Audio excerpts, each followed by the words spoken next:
ठीक है बच्चों, तो आज मैं आप लोगों को, ठीक है ना, सेट पढ़ाऊंगा। सेट का हिंदी होता है बच्चों समुच्चय। क्या हिंदी होता है? समुच्चय।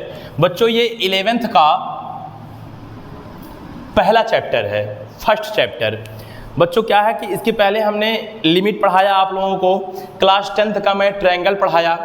लेकिन बच्चों लिमिट में हमने देखा कि बहुत ऐसी जगह थी जहाँ पे फंक्शन का यूज हो रहा था या किसी और भी चीज़ों का यूज हो रहा था। लेकिन हमारा जो क्या बोलते हैं सेट होगा, वो ऐसा चैप्टर है जिसका किसी और चैप्टर से कोई ताल्लुकात नहीं है। समझ में आ रहा है ना? तो इसलिए सेट हम लोग जब पढ़ेंगे तो सेट के बाद हम लोग रिलेशन पढ़ेंगे, क्योंकि जो रिलेशन है वो सेट से रिलेटेड है। बच्चों उसके बाद हमको फंक्शन पढ़ाना चाहिए, फलन पढ़ाना चाहिए, लेकिन फंक्शन में ट्रिग्नोमेट्री का यूज होगा, इसलिए मैं तीसरा चैप्टर आप लोगों को ट्रिग्नोमेट्री पढ़ाऊंगा। तो बच्चों ये जो चैप्टर है सेट, वो समझ लीजिए आपका बेसिक चैप्टर है। तो यहाँ से आपको पढ़ने में बहुत मज़ा आएगा अगर आप एक एक लेक्चर बहुत अच्छे से देख रहे हैं, उसको समझ रहे हैं, नोट्स भी बना रहे हैं, तो आपको अगला चैप्टर 100% गारंटी है कि समझ में आएगा। ठीक है, तो आज मैं आप लोगों को सेट बताने वाला हूँ, सेट क्या है। ठीक है बच्चों, बच्चों क्या है कि जब मैं पढ़ाऊँगा तो हिंदी और इंग्लिश दोनों लिखूँगा, क्योंकि बहुत से ऐसे बच्चे हैं जो हिंदी में समझते हैं, बहुत से ऐसे बच्चे जो इंग्लिश में समझेंगे, तो हम दोनों मिक्स, ठीक है ना, करके पढ़ाएंगे। यानी कि आपको हिंदी भी बताया जाएगा और इंग्लिश भी बताया जाएगा। कोई दिक्कत? ठीक है। तो बच्चों आज हम लोग देखेंगे सेट का इंट्रोडक्शन, सेट का डेफिनेशन, बेसिक बातें, सेट होता क्या है, केवल इसके बारे में जानेंगे। और कल से हम लोग टाइप्स ऑफ सेट, सेट को कैसे डिनोट करेंगे, ठीक है ना, ये सब सारी चीज़ें देखेंगे। तो बिल्कुल पैसेंस रखिए और तैयार हो जाइए सेट पढ़ने के लिए। कोई दिक्कत? ठीक, चलिए देखो बच्चों, देखो सेट का मतलब होता है बच्चों, सेट्स का हिंदी होता है समुच्चय। समुच्चय बेटा, सेट्स का हिंदी होता है समुच्चय। ठीक है, देखो समुच्चय का मतलब हो गया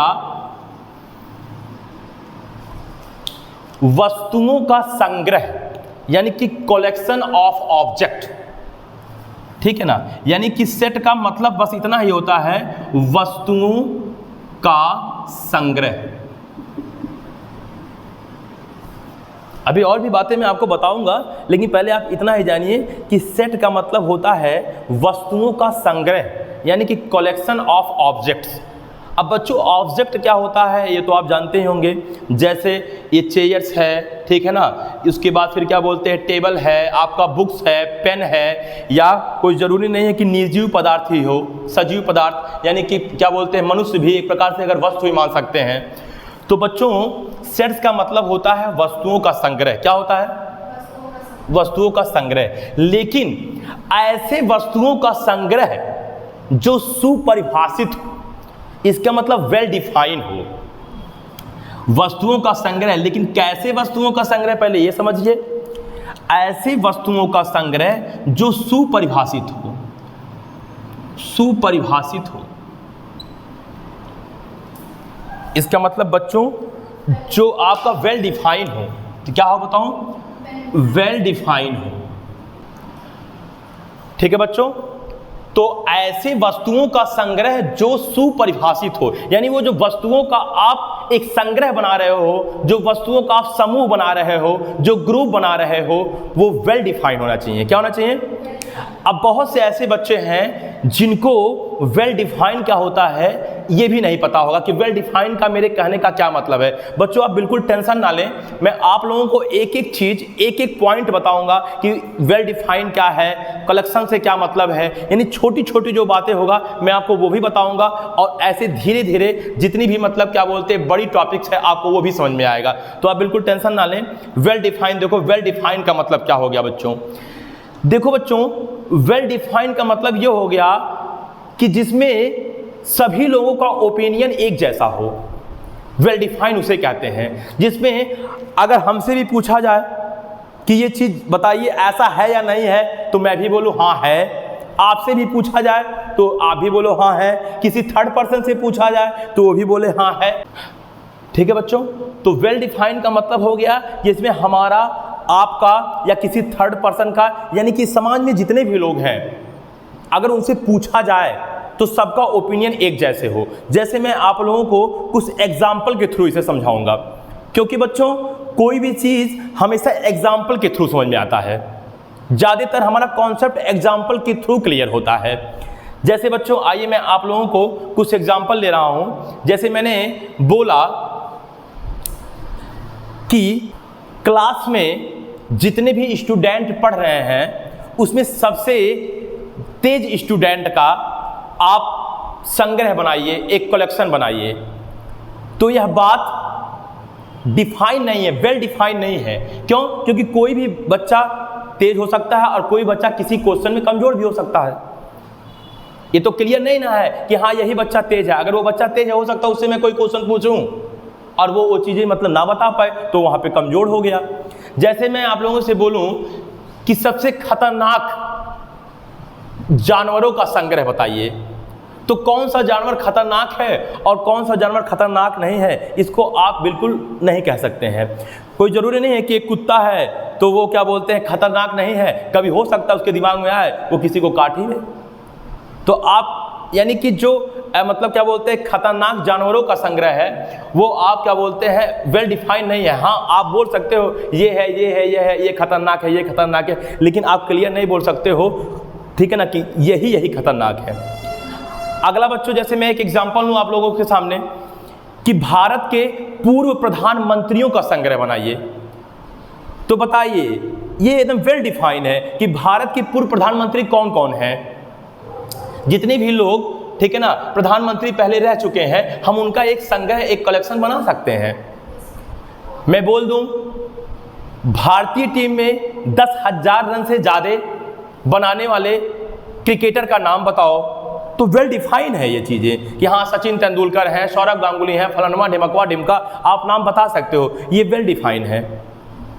लेकिन मैं बोल दूं कि आप ऐसे लड़कियों का समुच्चय बनाओ जो बहुत खूबसूरत हो, तो आप किसे खूबसूरत कह सकते हो, किसे खूबसूरत नहीं कह सकते हो सकता है आपका ओपिनियन किसी के लिए खूबसूरत हो और हमारा ओपिनियन किसी के लिए खूबसूरत हो, तो यहाँ हमारी और आपके ओपिनियन बदल गए। आप बोलोगे नहीं ये खूबसूरत है, मैं बोलूँगा नहीं नहीं नहीं यार मुझे ये इतना अच्छी नहीं लगती, मुझे तो वही अच्छी लगती है।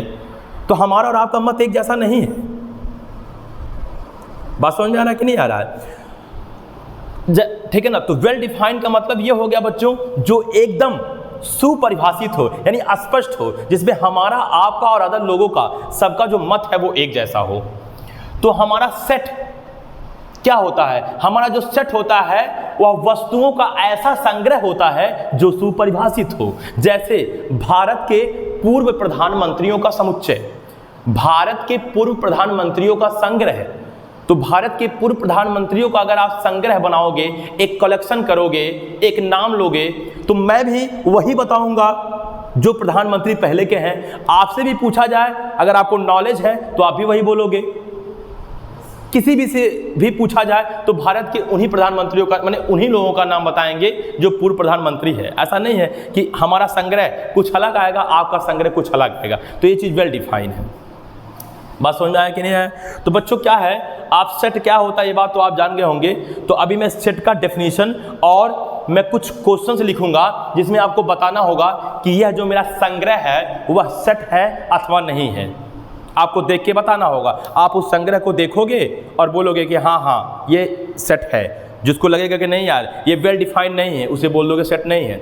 जैसे मैं बोल दूँ इंग्लिश अल्फ़ाबेट में जो वॉवेल्स हैं, वॉवेल्स उनका कलेक्शन करिए। तो वॉवेल्स क्लियर है, अगर हमें भी बोलना हो तो मैं बोलूँगा AEIOU, यही वॉवेल्स होते हैं। आपको बोलना हो तो आप भी यही बात बोलोगे। किसी थर्ड पर्सन को बोलना है तो वो भी वही बोलेगा। तो इसका मतलब बताओ वॉवेल्स का जो कलेक्शन है वो एक सेट है या नहीं है? सेट है। समझ में आया कि नहीं आया? तो ये चीज़ें हैं। तो चलो बच्चों मैं इसका क्या बोलते हैं सेट का डेफिनेशन लिख रहा हूँ और साथ ही साथ कुछ एग्जांपल दे रहा हूँ। यही सेट का इंट्रोडक्शन है। आगे जो भी टॉपिक्स है वो पढ़ने में बहुत इंटरेस्ट आएगा और भी बेसिक यानी कि जो आपका आज का टॉपिक है इस टॉपिक से लिंक होगा। इसलिए स्टार्टिंग से सारी चीज़ों को समझ के पढ़िए और नोट्स बिल्कुल बनाइए। ओके ठीक।